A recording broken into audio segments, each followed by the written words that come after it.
Faqat yog'ochlar yordamida ko'prik yasash mumkin desam ishonasizmi? Leonardo da Vinci bir uyum yog'ochlar yordamida ko'prik yasashga muvaffaq bo'ladi va bu o'sha davr uchun katta bir muvaffaqiyatlardan biri edi. Bu ko'prikni ustiga qanchalik og'ir yuklarni qo'yaversangiz, ko'prik shuncha mustahkam joylashaveradi. Bu ko'prikni uzaytirmoqchi bo'lsangiz, bunga shunchaki yog'ochlarni qo'shish kifoya.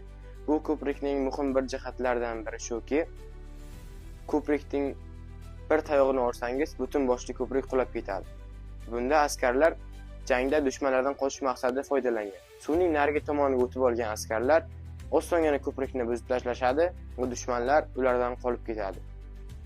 Bu ko'prikning birdan bir kamchiligi shundaki, ko'prikka yog'ochlarni qo'shib boraversangiz, aylana shakliga kelib qoladi. Agarda siz katta daryolardan o'tmoqchi bo'lsangiz, sizga uzun va yo'g'on yog'ochlar kerak bo'ladi va buning ustiga chiqish uchun insonlar shu paytda qiynalgan. Shuning uchun hozirda bunaqa ko'priklarga bizda ehtiyoj yo'q. Bundan da foydali ma'lumotlar uchun sahifamga obuna bo'lib qo'ying.